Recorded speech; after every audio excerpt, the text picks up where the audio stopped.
Once you've recruited your volunteers, now what? Today on the Ministry Coach podcast, we're going to be talking about an effective way to onboard your new volunteers and start off on the right foot.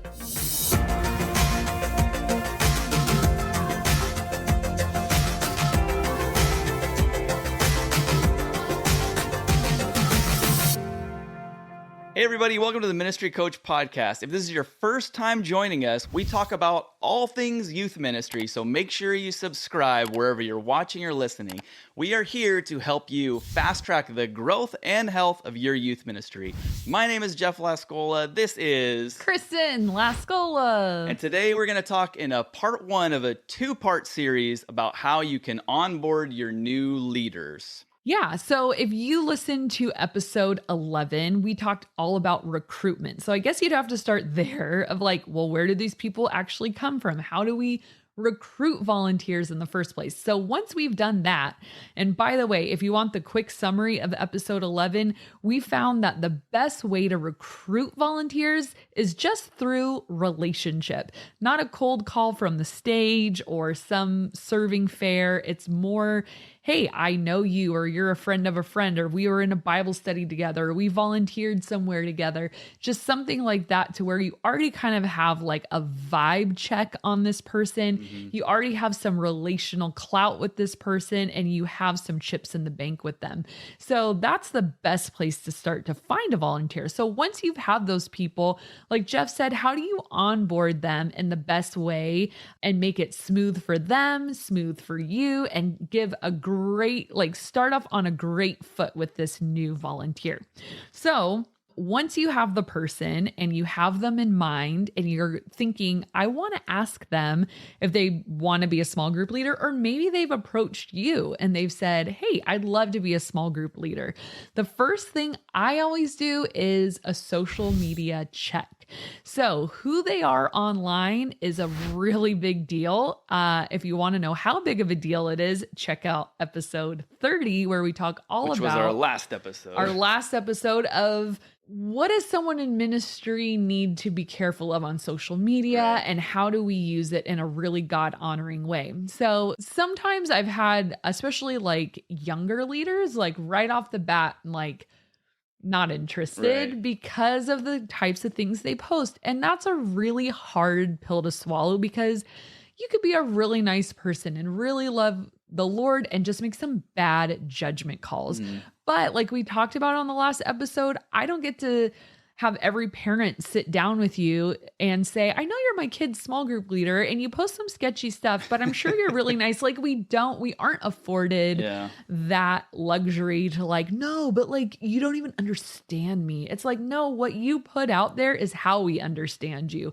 So you need to be really careful. It's a mini resume or a bio. You know, this is what 100%. You're about. These are the things that you value and think that you should be posting. And so you get a little glimpse, not that a social media account by any means tells you all about somebody. Usually it tells you only the best parts about them because they don't want you to see all the negatives. Right. But you can see like, well, what are you into? What are your likes? Where do you draw the line on certain things? When they do post those negative, that's you're like, you know, everyone can see this, right? Like, or I mean, with students, you're sometimes like, you know, we're friends on social media, right? I'm your youth pastor. But for an adult who's going to serve with your kids, if you see some off-color memes or humor or some sketchy pictures or some questionable language and humor, you want to either, I've eliminated people right then and there, no conversation need to be had. Right. Or if it's someone who approaches you, I've had to say, hey, saw some things on your social media. I know, you know, it's probably not reflective of the whole you, but I just have to be really careful with how we're perceived as a ministry, blah, blah, blah, blah. So that's the first place to stop. Social media. What is this person like? Try to get a vibe as much as you can. If they're on private, you might have to be awkward and request them because most of them, if they're under 30, are not on Facebook. So, and then next step would be what we call at North Coast Church, the red flag check. And so what this is a really helpful tool. And this has either really pushed someone to the front for me or made me really pause and hesitate. And so, or just eliminated it all together. Like I've had all kinds of results from the red flag check. So basically what you do is you need to structure the email so that confidentiality is king. Mm-hmm. So this is not a reply all, and you need to mention that. It is an email. So if Jeff wanted to serve in my ministry, I would title the email Red Flag Check. And then I would write an email, and this would be to all staff. Even if you have a tiny staff at your church, it's like the senior pastor, the admin, the children's pastor, and you still send this out because you never know where this person has surfaced before. Right. And this church staff is a really good resource for you. So I would say Jeff Lascola is interested in helping out in the junior high ministry and serving as a small group leader. Any feedback is appreciated. Please keep this request confidential as I'm waiting to talk to him, and do not reply all. Okay. So then you send it. Right. And then you wait. And sometimes what comes back is awesome. Like, oh my gosh, Jeff, he mentored my son through a really hard season. He's awesome. I know he'd be great with the junior hires. Or you could get something back like, hey, I'm in a Bible study with Jeff's mom. He's horrible. He's going through a hard time. Don't say anything, but I just don't think this would be the best time for him to serve. And then you might get some like yellow flags like, hey, I'm not saying Jeff shouldn't work with kids, but he has a tendency to punch him in the face sometimes. He, I know he just got out of like prison. No, but it could be like it was white collar crime. It was fine. He hasn't been attending church regularly. That's a great example. Yes. Like finally, you gave me like. That's not true, but we're just saying hypothetically. Yeah, like he's awesome. Haven't seen him around lately, but what I do know of him, he's a great guy. Right. Like it could be something like that. Or could it be potentially like, I don't know who he is now, but like 10 years ago, like, do you ever get that as a response? Oh, totally. Because we've all been different people in our lives. 100%. And except for me, I've been perfect. And then you just ask, shut up. You ask more questions at that point. So it's like, oh, okay, there might be a little something here I might need to dive into a little more. Right. So you need to use your best judgment and wisdom of like, what do I do with this information? But it's good that you know, because the whole reason we're talking about this is we're the gatekeepers, of like who's allowed in our ministry, who's going to be working with our students, who is setting the tone and the vibe and the culture for our ministry. And it's like, we don't just say like, hey, come on in. We go through these processes because like Craig Rochelle says, the best time to fire someone is before you hire them. Totally. And that goes for volunteers. Like I hate one of the worst parts of my job is if I have to let a volunteer go. Yeah. I hate it so much. I would rather have to fire paid staff than fire a volunteer because it's just like, I'm not even getting paid. I'm doing this for free. It's awful. We don't want you so much that even though you're not getting paid, you're out of here. Yeah, totally. It's terrible. But like you said, even though you are the gatekeeper, you're also bringing your whole staff in because you never want to be like, wait, you just let this volunteer on your staff? Why don't you come talk to me? Right. I have a relationship with this person that's not a good one. Or and sometimes like I've noticed like, oh, you got kicked off this team. Yeah. Especially if you work at a multi-site. Right. That happens with us because we have like, I don't know, 7 campuses? I don't know. At least. So it's like, oh, well, they got kicked off of this city's student ministry. Let's just travel a half hour to this city, or they don't know me here. I can be anyone. Or if you're in a small town, we actually, where we're at in the San Diego County, it's a fairly small town. Well, they call it that for at least for Southern California, a small town. But 45,000 people. No, that number is way under what it really is, I think. 60,000 people? At least. Anyways, people in town. And people know people. And it might even be one of those things where even though you don't have someone who is on a different offsite campus, you might know somebody like, I know that person from when they were at a different church. Yeah. Oh, yeah. And that's happened. We won't name names, but the word was out. Hey, if this guy is it was for different reasons. He was just sketchy altogether. But it's like, if this guy's on your campus, be cautious. Yeah, that's a good point. And you never know. It's like maybe you don't know that. Maybe you just got the job or whatever. It's like, I don't know all the people that are in this town, and right. But people know, and like I said, small towns know people, and small people know towns. Yeah. Full circle. Small people love towns. It's like their favorite. Okay, so once they've passed through the red flag check, hopefully they get the green light. Mm-hmm. Then we go and invite them to a 4-week observation. And so what this looks like is you invite them to your program. I usually say weekends for you are optional. I don't have a huge need for volunteers on my weekends. I let that be an optional if you're not going to church or if you want to attend first service and hang out with me second service. But I kind of let volunteers do their own church on the weekends because I don't do small groups on Sunday. So I say, come on a Tuesday for 4 weeks in a row, or I mean, if they miss a week, whatever, right. It doesn't have to be in a row, but 4 weeks, and make sure this is what you think it is. And then that gives me the opportunity to kind of watch them a little bit. And so I always say you can participate as much or as little as you want. Feel free to play the game and jump in and help lead. Small groups, I say, why don't you just observe and see how small groups run and get to know the kids a little bit.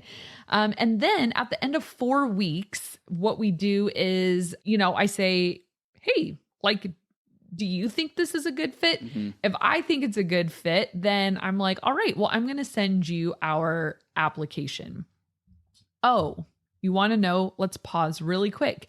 One important thing, when you send out the red flag check, simultaneously, that's when you should be doing your background check. So at our church, we have this guy. I don't even know who he is. I don't think I've ever met him. The Shadow. So what the Shadow does is when I send out a red flag check, he will automatically email me back and say, background check is done. Thanks. And I'm like, you're awesome. Thank you. But I used to have to do my own background checks. And Which is what? You can do it through Megan's Law. You could do it just for free. So you're looking for any legal law breaking things in their past. Yes. Okay. So, we used to have to do it getting their driver's license number, and there's so many, you can just run it for free or whatever. But yeah, so red flag check, background check. Okay. 4-week observation. We've passed through that. Now we're at the application. So now this is where we will have something more complete to give you, right? What are we going to do with that, Jeff? So we're offering you guys, if you want, a PDF of kind of the overview, the student ministry's volunteer application, just that sort of we go through and that we use. And this will give you a good guideline of things that you want them to fill out, just so you know more about who they are, what they're all about, and the questions that you can either add or maybe take away. But it's a really good jumping off point. It's pretty all-inclusive. Yeah. And you just email us at ministrycoachpodcast@gmail.com, and we can send you that PDF just so that you have it. And it's just good to reference it, I guess. Yeah. So just a brief outline. So we're not going to fill in every gap right now because that would be a lot of content, but basically you want to have 5 sections and personal information. You want to ask them, number 2, a little bit about their spiritual walk personally and their background in ministry. Number 3, you want to ask for some references, personal, professional, and family. And then number 4, their lifestyle and some legalities. So this is where you ask if hey, do you drink or smoke, or have you ever been convicted of a crime?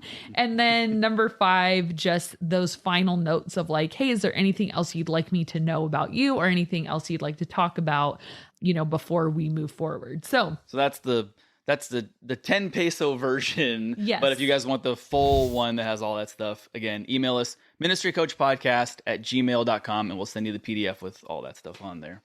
Yes. And so then at that point, you would have if you feel after reading their application, you want to move forward, you can do the next 2 in either order. So if you're pretty sure you're going to move forward with this person, you can ask them to be live scanned. What live scan? What is that? I've heard that term. I don't really know what it is. Yeah. So a live scan is just a digital fingerprinting system. Okay. So it does cost money. So For a church like North Coast, we actually pay for people to get live scanned. We have a live scan operator come and do it. If you're a larger church and you don't yet do that, you might want to throw that out to, leadership and say, hey, do we live scan our volunteers? What would it take to make that happen? Or you can require them to go and get a live scan. I forget exactly how much it costs.